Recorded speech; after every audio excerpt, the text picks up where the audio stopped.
nome é Pedro. Abelha. Senhoras e senhores, Chegamos. Vou falar aqui com o casal, Franciele e Gala Seca. Respeita, pô. Franciele, Sai bem, mano. casou com esse rapaz há pouco tempo. Esse já disse sobre esse relacionamento. Tá muito legal, apesar da inexperiência dele cliente, mas não tem problema não, eu tô ensinando tudo que tem que aprender. Pra você, qual é a sensação de estar casado com o Fran?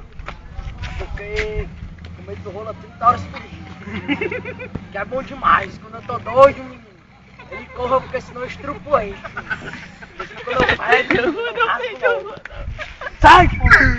Fran, pra você, tá bom, sexo, tá só diversão mesmo. Tirando a parte que meu último tá ficando em carne viva, né, meu amor? Tá maravilhoso. A bomba dele é muito larga, abre um espaço muito grande. Eu tô achando que eu tô ficando parecendo o Riachão, o Rio Gavião, mas não tem problema. Eu pego o boto pra rasgar, não é, mamãe? É, bebezinho, ele tá fazendo comigo o que você nunca faz com ninguém, mas não tem problema. Maninho. É assim mesmo, parado.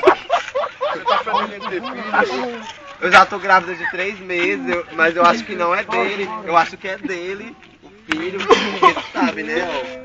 Mas eu creio que seja, e se vier gêmeos, eu creio que Só vou chegar uma barata que você tem nojo de Esse barata. garoto aqui, eu ó. não, é porque eu tô acostumado a pegar os escorpião, aqueles que furam e paralisam a gente, tudo. Finalizar, pô. Não tem problema, mas, pois é, amor, o que é que você acha? Vai, mano. Isso é uma coisa muito boa, rapaz.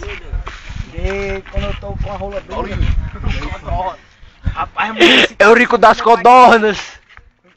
Tu prefere que eu chupe ou do povo amado. que tu meta? Tudo bom, vai, mano. Ai, Meu companheiro- emocionante, meu é companheiro- impressionante como o tempo Mas, só... meu companheiro tem uma última pergunta pra fazer pra vocês. Pra encerrar a entrevista com um beijo do casal aqui, ó. A gente não pode beijar Não, em público. Zé Ivan. Beija, Não pode público. Beija! Pode público. não sou uma bicha vulgar, na minha casa. Cadê a putaria, mostrei? Mais uma vez, pessoal de casa, boa noite. Senhoras e senhores, Estamos juntos. Aos Comic Con.